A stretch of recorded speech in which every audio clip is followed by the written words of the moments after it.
Ben did not remind me. It's now recording, Ben. Yes, sir. Okay, so we will be looking today a totally new concept, stability determination in frequency domain. Till now, what we have done is introduced frequency response analysis, or not even analysis. We have not analyzed the frequency response, right? We have just obtained frequency response. So Bode plot is one such no fine example of a frequency response. How a system output will vary against complete range of frequency of the input signal from 0 to infinity. So that frequency response of a system has been obtained. The analysis part is still on hold. Today, in fact, we will be doing that analysis. Once we have a frequency response, then we can talk about no its different parameters, stability, and so on. So let us see what is stability in frequency domain. In time domain, what is stability? Quickly, can someone tell me here?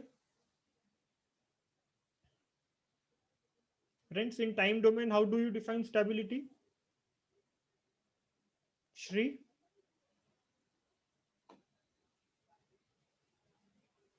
Yes? My connection has gone, yes? Pole's position. Pole's position. Okay, one is pole's position, right? Or roots of characteristic equation or eigenvalues of the closed loop system. Or in other words, we can say that looking at the time response, we have some particular no observations about stability. If the output is bounded for a bounded input, we say system is stable in time response. If you remember stability definition, for Yes, bounded sir. input, output is what? Bounded, right? So if you are applying a step input, if you are applying a step input and my output is like this, right? So I say it's a stable response, right? This is time response. Y axis is t, x axis is t axis. Or if I have a free response because of some initial conditions, let us say is this, and if the response decreases to 0 in some time t, right? We again say this is what? Stable response. And this we have in a very fine manner related nature of this kind of responses to the location of what? Poles, as what Shri answered. The upper one response corresponds to what type of pole location, Shri? Yes, Shri. Yes, sir. What will be the upper one corresponding to? This response corresponds to what type of pole location? What is this Real. response called as? Real. Underdamped response. This is called as what?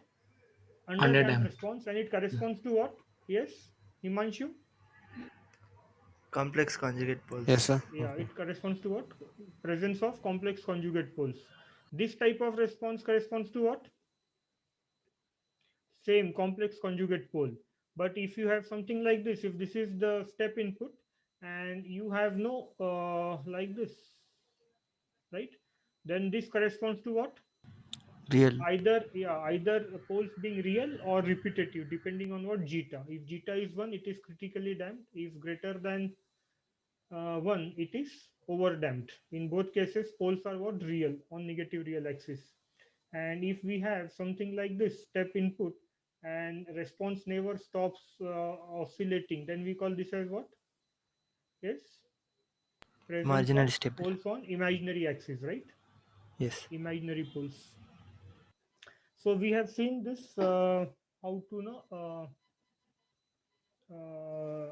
understand or make our statement when it comes to time domain stability, right? And as Shri said, we fall back on our knowledge of what? Location of poles, right? But in frequency response, it would be unlike. Like we need not be no required to find out the closed loop pole location. Like the point number two, second bullet point here tells us the computation of closed loop poles is not required in what commenting on stability in frequency domain. It is no uh, irrespective of that, right? Not irrespective, it is related to that, but we need not bring all those things no to decide about the stability without knowing the pole locations. From certain other kind of observations we would be able to tell about the stability of the system in frequency domain. So that is a major no shift when it comes to stability determination between frequency domain and in time domain. Here we do not require to calculate or compute the closed loop pole positions. Very good. Then what we do it here, let us quickly see. Now what we start with, we will be drawing some contours in frequency domain. More importantly, open loop no system contour, open loop transfer function contour. What is that contour? Let us see here. For that, to lay some foundation, I am introducing a function q of s, which is a complex function. It is ratio of polynomials in S. Moreover, the two polynomials are in factored form, right? Where we know the all the factors in the numerator and in the denominator terms. This is how I have introduced a quantity called as q of s, a complex function. A complex function because the variable s in this quantity q of s is a complex term given by sigma plus j omega. So q of s is a complex function. Now we know that with this particular introduction of a quantity q of s, we can map uh, any point in s plane to another plane called as qs plane, because for every point s in the s plane, there will be a corresponding point somewhere else in qs plane. How? For example, if I have here this as s plane, if this is s plane, to any point in this s plane, I would be having a another point in qs plane. Like if I take this point s naught, I will substitute the value s naught in this no quantity q of s. I will get one q of s. How will be that q of s? It will be what? Yes, a complex number u plus jv form, right? Because s is a complex quantity and the resultant q of s at that point s naught will also be what? A complex quantity given by u naught plus jv naught. So this point in s plane is transformed, is mapped into another plane, the imaginary axis of which I am calling as jv, and real axis of which I am calling as what? U, any general axis. So this s naught got transformed into what? Somewhere here, let us say, right? That corresponds to u naught plus j v naught. So likewise, if I have a contour in what? S plane, and if this contour is traversed in a clockwise direction to this contour in S plane, there will be another contour in what? QS plane. This is QS plane. So to every contour in S plane, there will be a contour in what? QS plane, right? We would not be interested in knowing the shape of contours, but we know that there is one-to-one correspondence, since every point on this closed path, contour is what? A closed path. Every point on this closed path will no, have a mapping into QS plane. And when I move along this contour, it would be as good as moving along this contour in what? QS plane. So there is one-to-one mapping. So Q of S is also called as what? Mapping function here, right? That maps every point in S plane into another complex plane QS, such that a contour described in S plane would generate another contour in QS plane, which is given by the axis plotting of U and JV, real and imaginary axis. Any questions here, friends? Ben, any question? No, sir. Right, we are just obtaining some kind of contour, one-to-one contour in the two planes, and this is made possible by introducing a complex function q of s, right?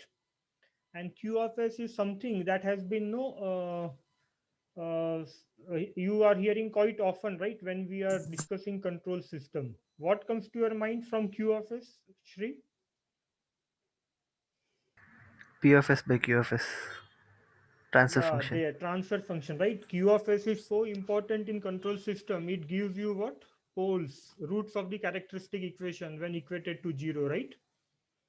Characteristic equation is very important in design of any system. It helps us to know what is likely to be happening when we have some kind of real system. So a lot of modeling and tests are done before any particular system, right, is really advanced in its further design stage. So this is what I was telling you. Now friends, you see on the right side of this arrow, on the right side of the arrow there are lines shown, right, shaded. So that region is said to be enclosed region. What is enclosed region by this contour in the S plane? The region to the right side when I move along the contour is said to be enclosed. Okay. Similarly, when I move here, the region, right here, when I am moving in counterclockwise direction, the region to its what? Yes, left is what? Enclosed, right? Here, the region is what? To its right is what? Enclosed, right? Any questions, friend? Quite easy and simple to understand there. Okay. Now, friends, I would come back on some of our common terms, zeros and poles of QS. Since QS is a rational quantity polynomial of a ratio of two polynomials, it will have both zeros and poles. Zeros would be obtained from numerator of Q of S equated to 0, and poles of Q of S are obtained by equating denominator of Q of S equal to 0. Now here we see a mapping of poles and zeros of Q of S, right? Where betas are poles and alphas are zero, if I am not wrong, right? Yeah, alpha i's are zeros and beta i's are what? Poles. So here in this figure, one a contour is shown that is enclosing one such zero, alpha 1. Now, when I move along this contour, what is happening to the total phase contribution by Q of S? The contribution of in phase of Q of S would be obtained by summing up the contributions or angle generated by each of the zero and pole, right? So we see here, how do we get that? I am joining all no zeros and poles of Q of S, right, with a point no on the contour, and I would be moving from this point, starting point, and traveling along the contour and reaching back, thereby making one complete round around the contour, prescribing a closed path. When I do this in this exercise, there is only one factor, alpha 1, that is contributing net non-zero angle. All other factors, poles and zeros, which are outside the contour, which are not enclosed by the contour, they end up contributing zero angle.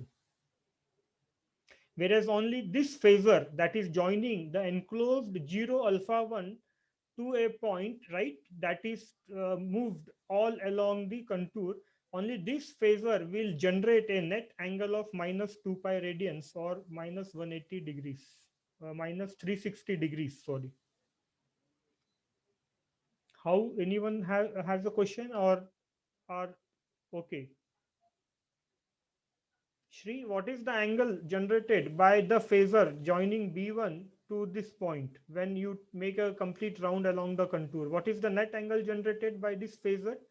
The straight line joining B1 to the point and moving, making a one round along the contour. What is the net angle? Adding all the contributions done by poles and zeros. No, see this phasor, right? This phasor, the tip of the phasor that is joining B1 to point S naught. Okay, let me get pencil here. 0. Very good. It will be what? 0. See, when this is the phasor, right? S minus beta 1 phasor, right? When this phasor, I now move along this contour, right? And make one complete no rotation, right? Make complete the, what should I call that, right? Movement. The net angle generated by this will be what? Zero. Net angle generated by this phasor S minus beta 1. Yes or no? Whatever is angle Yes, sir. generated here, then you are making one complete round. It will totally cancel out. Net angle generated here Yes, is sir. zero. But here, by this same will be the answer for all other zeros and poles which are outside the contour, which are not enclosed by the contour. But this zero that is inside the contour, enclosed by the contour, the phasor joining this zero to the point S naught, when I make one round along the contour, this phasor will end up generating what? A net angle of 360-degree. Because you see there is one complete rotation of the phasor. Whereas these factors which are outside the contour, there is hardly what any net no movement, displacement in one direction, right? So we say that only this phasor ends up contributing a net angle of what? Minus 2 pi radians, right? Now, these are the factors of what? Q of S. These alphas and beta i's are factors of what? Q of S. So when I make one complete rotation along the contour, Q of S as transformed by a angle of how much? Minus 2 pi radians, right? Whereas all other factors end up contributing zero angles, this phasor produces a net contribution of minus 2 pi radians. So QS undergoes a phase transformation of minus 2 pi radians. Or when you now obtain the contour, right, in Q of S, right, corresponding to this contour, a contour that will be obtained in your QS plane will be enclosing what? The origin of QS plane once in clockwise direction. So enclosing a zero of Q of S in S plane by one of the contour, right, uh, is is as good as what? A contour that encloses the origin of QS plane once in clockwise direction. This you have to understand, right? A zero of Q of S being enclosed by what? A contour in uh, S plane, right? This contour under this condition, which when it is enclosing, encircling, trapping one of the zero of QS in S plane, corresponds to another contour in QS plane that will encircle the origin once in clockwise direction. Why I am saying encircle the origin? Because Q of S has undergone one phase no change of minus 2 pi radians, and minus 2 pi radians means when you move along the origin one complete time in clockwise direction, right? If there is net contribution of minus 60-degree, then you would be somewhere here only, right? Minus 60, right? Clockwise direction. But you see that there is net phase shift of what? 3 minus 360-degree. That means the origin of the QS plane has been encircled once by the resulting contour, which gets generated when a contour is traversed. This contour is traversed in the S plane that is enclosing one of the zeros of Q of S. Any questions?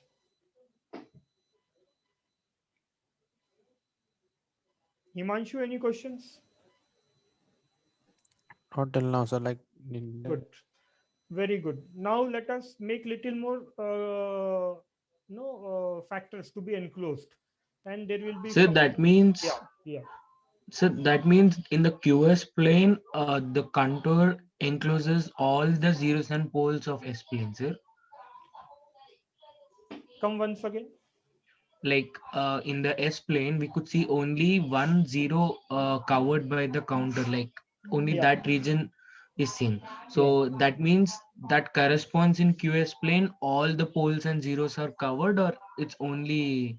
yeah. Now QS plane contour has not stated anything about zeros and poles of Q of S, because zeros and poles of Q of S are mapped or obtained in S plane, right?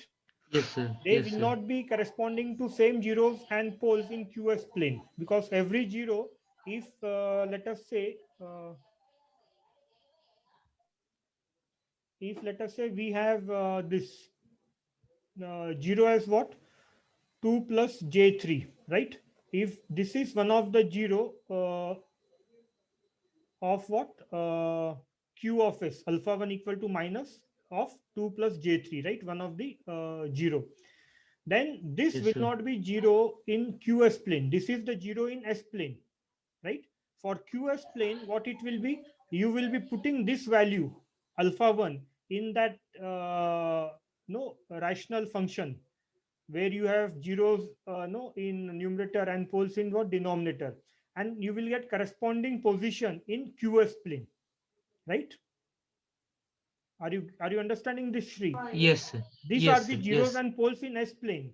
Now the contour, we are not interested here about enclosing poles and zeros of no resulting in q, Okay, sir. the mapped poles and zeros. What we are interested here about encirclement of the origin of qs plane by the contour that is generated by traversing a contour in a s plane. So Whenever I origin in traverse sense, a sir. contour in S Origin plane, means this 0, will comma lead 0. to producing another contour in QS plane. And if I have one of the zeros enclosed by the contour in S plane, then there will be a encirclement of the origin of QS plane once in clockwise direction. This is what we have no stated. Here Okay, we sir. are not bothered about what is happening to poles and zeros in no QS plane when they are mapped. Okay, sir. Okay.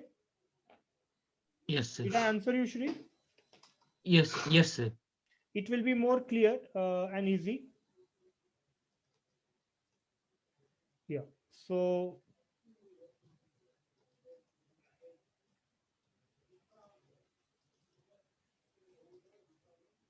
now here is the case when there are two uh, zeros enclosed, right, by a S-plane contour. So for every zero enclosed by a S-plane contour, the resulting contour in QS plane was encircling the origin once in clockwise direction. So when the situation is two such zeros are enclosed by a contour drawn in S plane, the resulting contour in QS plane will be encircling the origin twice in clockwise direction. For one zero, it encircles the origin once in clockwise direction. For two zeros, it will encircle the origin in what? Two times, twice in clockwise direction.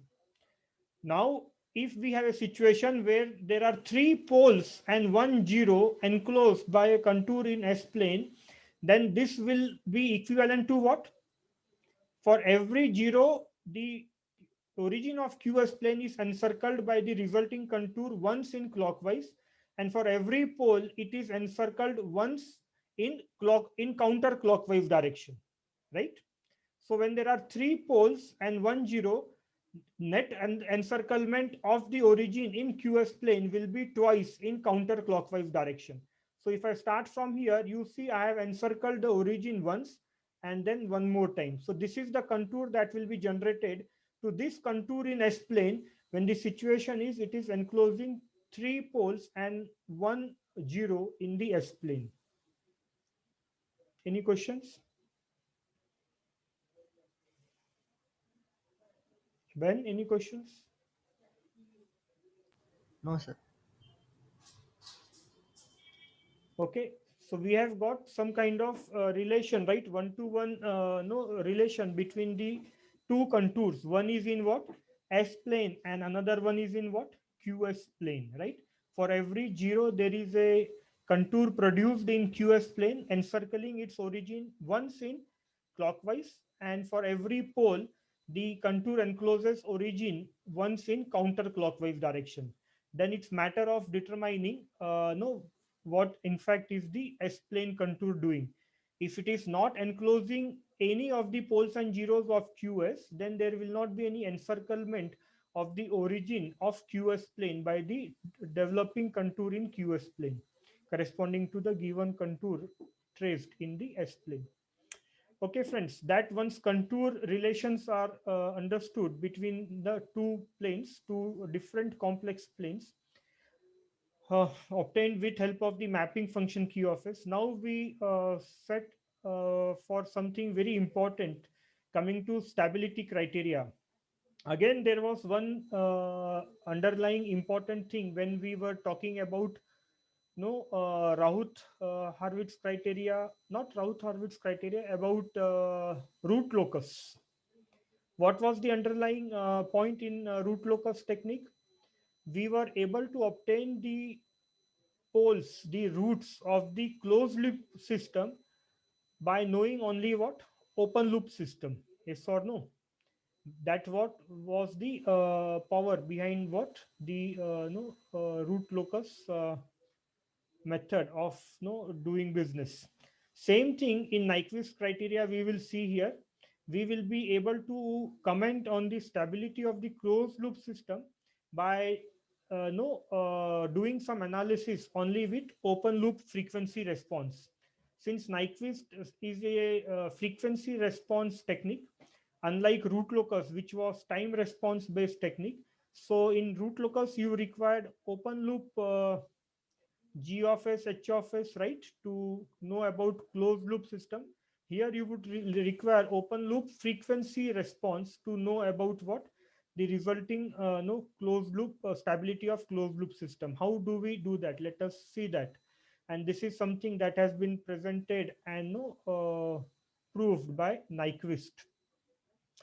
So this all were the people who were working, I think, if not wrong, in Boeing company, right? Who were having some design issues, and then they obtained this frequency response stability while working in Boeing, or you can cross check once.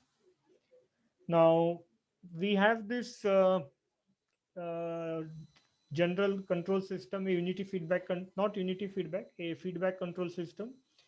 G and H are the two respective transfer functions in which G of S and H of S together, they always are called as open loop transfer function. Remember, I have explained it earlier also.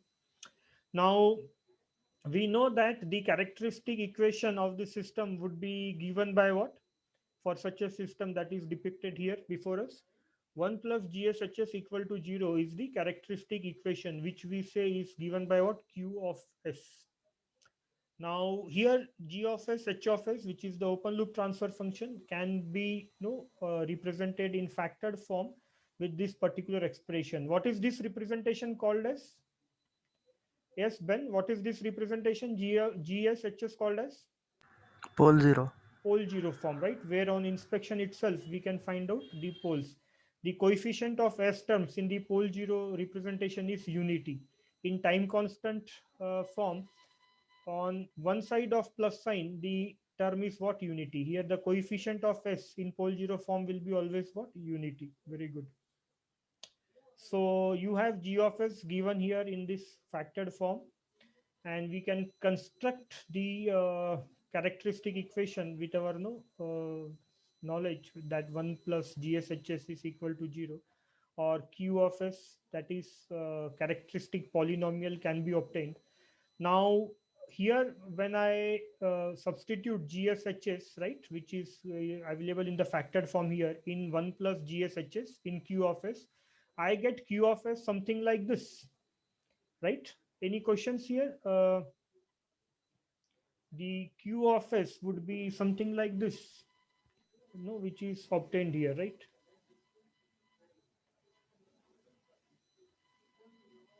Yes, friends. Any questions here? It's simple mathematics, right? Remember where PIs are Yes, sir. the open loop poles and ZIs are what? Open loop zeros. What are ZIs? They are open loop zeros, and PIs are the open loop poles, right? So now I can further resolve the numerator of Q of S in factored form, provided I know K, the open loop gain K also here. So in reduced form, further simplified form, my Q of S will look like this, where the numerator factor, that is Z1 prime, Z2 prime, dash dash, and Zn prime. What are this? What are this? Yes, anyone? See, when I put Q of S equal to 0, friend, when I put QS equal to 0, what do I get, friends? Characteristic equation. What do I get? Characteristic equation when I put QS equal to 0. Am I right, Ben? Yes, sir. QS only is called as characteristic polynomial. I can build an equation by equating that polynomial to 0, right? Solving which I get roots of characteristic equation, right? Yes, sir. So same thing is carried here. Q of S, now if I equate 0 here, if I put Q of S equal to 0, then what will be the numerator factors or solution of the numerator of the Q of S? Because denominator will become what? 0. It will get multiplied to 0. And only what will be left? Z1 primes will be left. Zi Yes, primes. sir. Z1 prime, Z2 prime, dash dash, Zn. Zn prime. Only what will be left? Zi primes will be left. And these Zi primes are what? What are these Zi Zeros of primes? the zeros They of are the nothing equation. but the roots of the characteristic equation, because QS equal to 0 gives us what? Roots of the characteristic equation. So I have done here some mathematical trick such that the zeros of Q of S are as good as what? The poles, closed loop poles of the system, or the roots of the characteristic equation, right? The closed loop poles of this system, the closed loop poles of this system, that is C by R, that is given by what? G upon 1 plus GSHS, right? The poles are obtained from what? 1 plus GH equal to 0. When you solve, you get poles, right? Denominator polynomial, which we call as what? P and Q, right? So these poles of the closed loop system are as good as zeros of Q of S, right? Right, friends? And the poles of Q of S are same as open loop poles. But zeros of Q of S are the closed loop poles of the system, or are also called as roots of the characteristic equation. Right, friends? So this is what we did with simple mathematics. We obtained the zeros of Q of S and found that they also represent the roots of the characteristic equation, or are simply the closed loop poles of the system. Any questions here, Ben? So the Anyone? numerator, how we condensed it to Z primes, sir? Yeah, I will solve this, right? I have got a polynomial in numerator. When I Yeah. cross multiplied this, right, to this, okay, this denominator I multiplied to 1. So that is what I got this here. This is denominator, right? Let me get pencil again. Yeah. So what are these factors from S plus P1 to S plus P, and what are these factors under this big Denominator square terms. bracket? Yes, they are nothing but what? Denominator. This big Denominator. square bracket is nothing but what? Denominator of GSHS, right? So it is denominator plus K plus ఇప్పుడు ఈ class లేదు this. సాయంత్రం ఉంది date ఉంది time ఇంకా లేదన్నా రావాలి అందుకే లేచినది అందుకే నేను ఇట్లా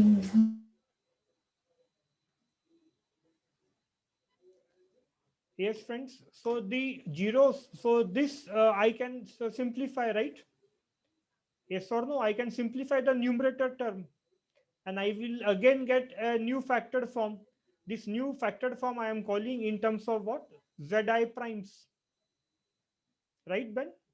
Yes, sir. Yeah. That's simple, right? When you see that.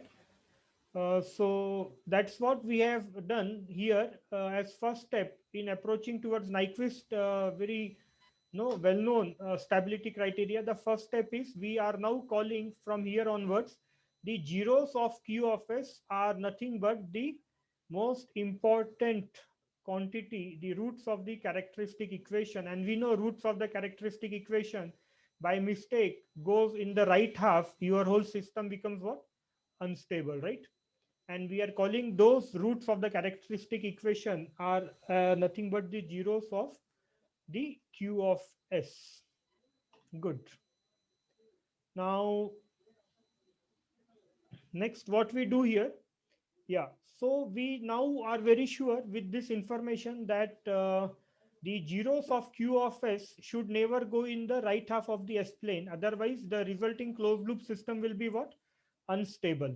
Right, Ben? Okay, and similarly, the poles of Q of S are nothing but what? Open loop poles. And if poles of Q of S go in right half, then what happen? Yes, Shri, what will happen Unstable. if poles of Q of S goes in right half? Unstable. Which will be unstable? System. Which system? Open loop or closed loop? See here you have Close. one open Closed loop loop. system only. If you remove feedback path, it is open loop. With feedback, it is closed loop, right? Now, if I disconnect, if I sever the connection here, I get only what? Uh, Open loop. If I sever the connection here, right, I get only open loop system. So what are these poles of Q of S? They are not poles of closed loop system, because zeros of Q of S are the poles of closed loop system, and poles of Q of S are what? Open loop poles. Poles of open loop system. What are poles of Q of S? Open loop poles. Poles of open loop system. Remember, numerator polynomial gives you what? Zeros. Denominator polynomial always gives you what? Poles. Here with our mathematical trick, the zeros of Q of S are as good as closed loop poles, whereas poles of Q of S are no your open loop poles, right? And for zeros of Q of S venturing into right half in S plane, closed loop system will be unstable, and poles of Q of S entering in right half, open loop system will be unstable. So even if open loop system is unstable, the resulting closed loop system can be stable. This is another underlying point which you should note down, right? Because both are different. The zeros of Q of S are different from poles of Q of S. As long as zeros are inside the left half, your closed loop system is stable. And if any pole enters, right, in the right half, the open loop system will be unstable. But in closed loop form, the system will be stable, right?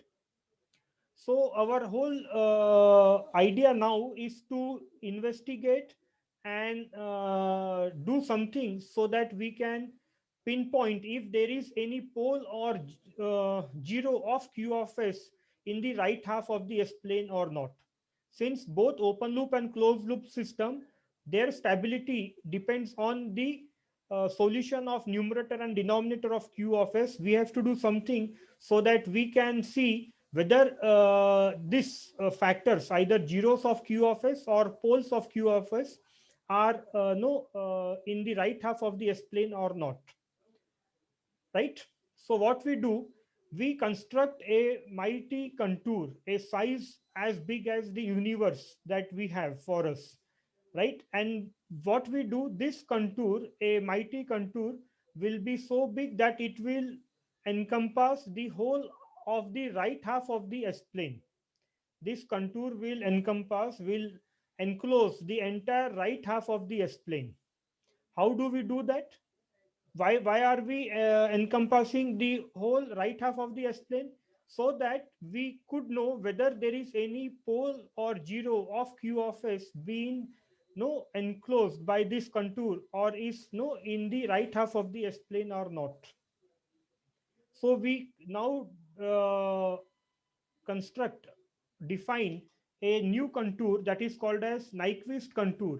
And how is this Nyquist contour? It is a mighty contour, right? That encompasses the entire right half of the S plane. If this is S plane, right, with imaginary axis j omega and real axis sigma, there is a contour drawn that completely encloses the right half of the S plane. So there are two distinct no parts of this contour. One is a straight line segment that extends entirely along the imaginary axis. Here it extends to what? Minus infinity, right? Omega equal to minus infinity, minus j infinity. On the positive side of vertical axis, it this segment extends to what? Plus j infinity with omega equal to infinity. So there is one segment of this contour which is called as Nyquist contour that is drawn to enclose the entire right half of the S plane. It is such that the entire vertical axis, imaginary axis from minus j infinity to plus j infinity is part of the contour. And there is one more arc. That arc is such that the radius of arc r tends to infinity, and the position on the arc is given by e to the power j theta, where theta moves from what? Pi by 2 to 0, right? It starts from here at top of vertical axis as r is infinity, where it will be pi by 2. It will reach here when it is 0, and it will come back to vertical axis when theta is what? Minus pi by 2. So this is how we are defining a new contour that is called as Nyquist contour, that encloses the entire right half of the S plane, and it comprises of two segments. One is a straight line segment C1 that completely accounts for the imaginary axis extending from what? Minus j infinity, right? It is coming from minus j infinity, and it goes up to what? Plus j infinity, right? And then you have another arc, the radius of which is what? Infinite, because it is joining these two negative these two ends of the imaginary axis, right? From plus infinity to what? Minus infinity. So the radius of the arc r is also what? Tending to infinity. And this arc starts from what? Your imaginary axis, positive imaginary axis, where theta is pi by 2, and it contour is traced in clockwise direction. So it moves like this from pi by 2 to 0 when it passes through real axis where angle is 0, and then again it reaches negative end of imaginary axis where angle is what? Minus pi by 2. So you have something called as Nyquist contour comprising of these two no parts, these two segments, a straight line and a arc. Any questions here? What is Nyquist contour, Shri?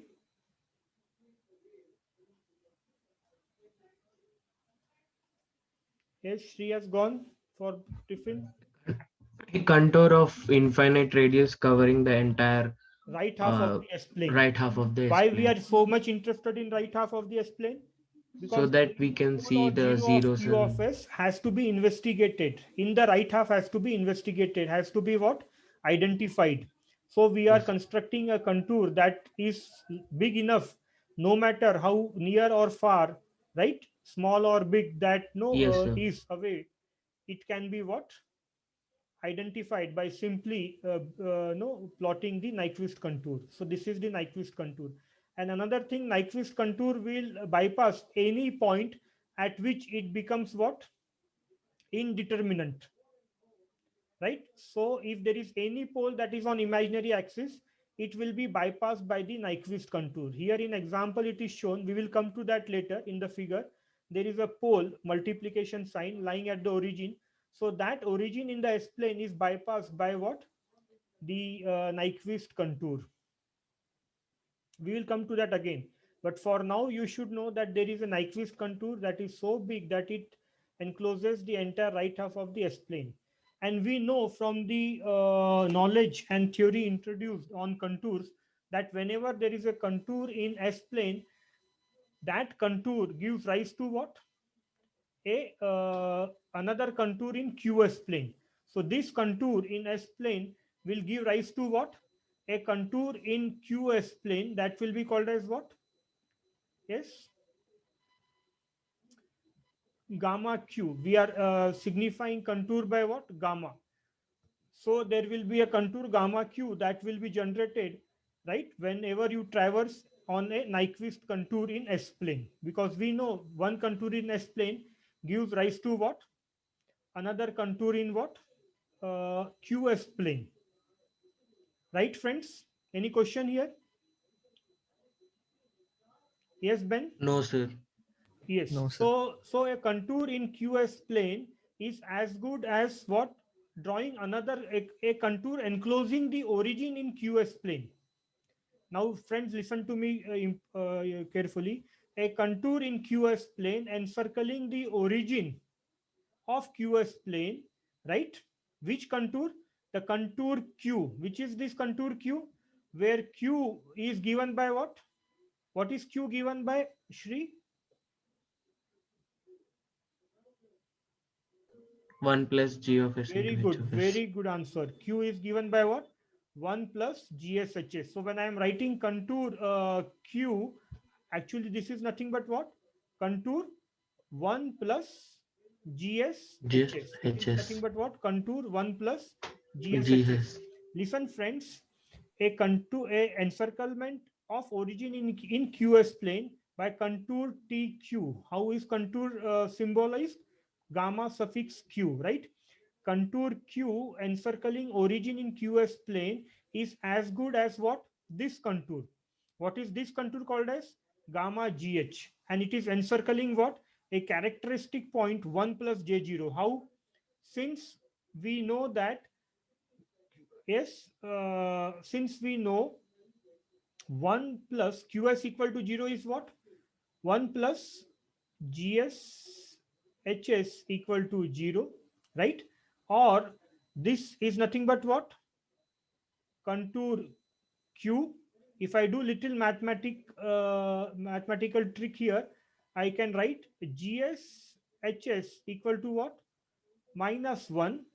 And a contour can correspond to GSHS also. When a contour corresponds to TQ, 1 plus GSHS, a contour corresponding to GSHS will be called as gamma suffix GH. And this contour, if a encirclement of the origin in QS plane by contour TQ, right, then that is identical or equivalent to what? Encirclement of the characteristic point minus 1 plus J0 by contour gamma GH. Please, you have to understand this. I am now further introducing one more equivalent contour called as gamma GH. Contour Q is already known to you. From contour Q, I am making another contour produced, gamma GH. And if contour Q is encircling the origin of QS plane, then that is as good as encirclement of the characteristic point by contour GH. Do any one of you have a question on this?